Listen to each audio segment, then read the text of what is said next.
خۆشەویستانم لە ئاڵلقەی ژمارە 65 ئەندازەیەک گەوەستین لەسەر بابەتی حکومڕانی بابەتی حکومڕانی کە بێ بە خاڵێک لە نێوانی ئیسلامی و ئەلمانی. ئەگەر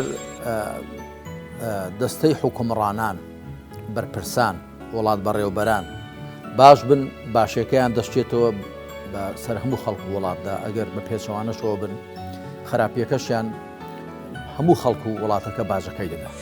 جارێ یەکەم ئیسلام پێویستی بە قوارێکی سیاسی دەکات، پێویستی بە هەبوونی دەوڵەت دەکات. یعنی گە هەر سوورەتی ئەلبەقەرە بە نمونە وەربگرین تێدەگەین کە ئەو ئیسلامە وێ ڕای ئەوەی کە تاک دەدوێنێ وەکو مرۆڤ، وەکو مسلمان، وەکو تاجێک کۆمەلگاش دەدوێنێت. لە هەموو قورئاندا وەلی ئەمرێک نەهاتووە. ئولی الئەمر پێکڵیان گەرسمێنێ دەسەڵاتی ئیسلامی بێتە پێشەوە، ئەوە بێ ئافرەتەکان عەبا بکەن، پیاوەکان ڕیش بێ هەڵنەوە، واروها خەڵک ڕوو لە بزگەوت بکە.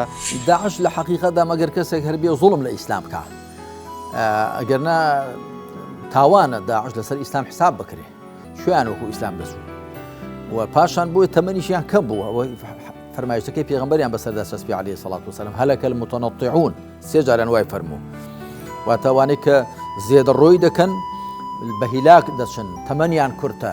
ئیسلام پێویستی بە دەوڵەت و بە قەوارەی سیاسی ناکە مادە مسلمانان خۆیان شەریعەت پیادە بکەن.